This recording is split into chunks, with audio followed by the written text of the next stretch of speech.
ગુજરાતમાં હવે ખેર નથી, જેવું નિવેદન આપતા ગૃહમંત્રી હર્ષ સંઘવી. જય ગૌ માતા. આપણા સૌનું આસ્થાનું સૌથી મોટું કેન્દ્ર એટલે કે ગૌ માતા, અને આ ગૌ હત્યા પર પ્રતિબંધનો કાયદો લાવનાર એ પહેલી ગુજરાત સરકાર હતી.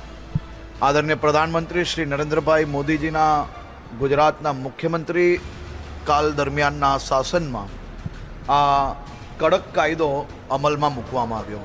ગુજરાત એવું રાજ્ય છે જ્યાં કરોડો લોકોને ગૌ માતા જોડે ખૂબ મોટી આસ્થા જોડાયેલી છે, અને આ ગૌ માતાનું રક્ષણ કરવું એ આપણી ફરજ છે.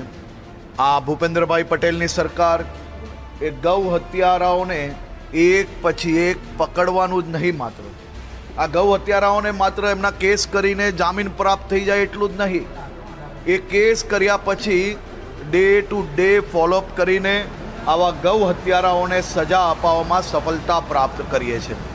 ગુજરાતમાં આ મહિને આ ત્રીજો ચુકાદો છે. કાલે અમદાવાદ કોર્ટ દ્વારા આ ઐતિહાસિક ફેસલો આપવામાં આવ્યો છે, અને બે હત્યારાઓને 7 વર્ષની કડક સજા આપવામાં આવી છે. ગુજરાત સરકાર, પોલીસ વિભાગ અને કાયદો વિભાગ, આ બધાને હું અભિનંદન આપું છું. એક પછી એક આ તમામ ગૌ હત્યારાઓને સજા અપાવવામાં સફળતા પ્રાપ્ત કરીશું.